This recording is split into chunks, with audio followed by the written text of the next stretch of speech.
This is the VOA Special English Agriculture Report. East Coast fever kills hundreds of thousands of cattle in eastern and central Africa every year. The animals become infected when they get bitten by ticks carrying the parasite that causes the disease. A parasite is an organism that feeds on other organisms.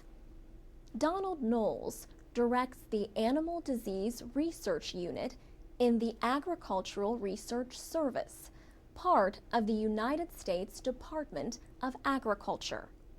The service is working with the International Livestock Research Institute in Kenya to find better ways to prevent parasitic diseases in cattle. Dr. Knowles is also a professor at Washington State University. He points out that East Coast fever is not a contagious disease, so animals cannot give it to each other. You need a tick to transmit from one infected cow to the other. They won't transmit just by standing next to each other.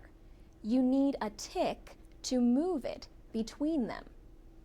Farmers in parts of Africa use a vaccination method against East Coast fever known as infect and treat.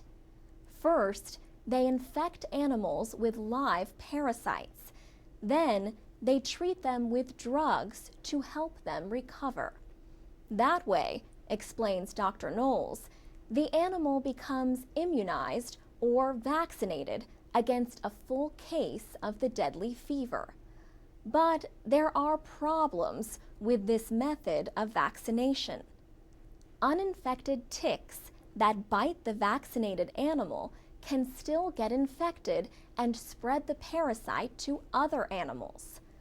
Dr. Knowles says once a cow is infected with this parasite, all the data indicates that the cow stays infected for life.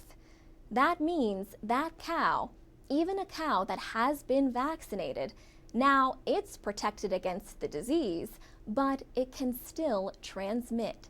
See, it's infected for life. And so that animal is still a source of transmission. And there are other problems with this method of vaccination. One of the things in using live vaccines is that they usually require cold storage, and that adds to the cost of it, and also adds to the difficulty of using it in places like Africa. For more than 4 years, American and Kenyan scientists have studied diseases carried by ticks. The scientists in the United States centered their work on the parasite that causes Texas cattle fever. This fever is common to the Americas. This year, the scientists began a new study in Africa. The study is aimed at developing a new vaccine for the East Coast fever parasite. Dr. Knowles says their goal is a vaccine that does not require infecting and treating animals or the need for cold storage. For VOA Special English, I'm Alex Villarreal.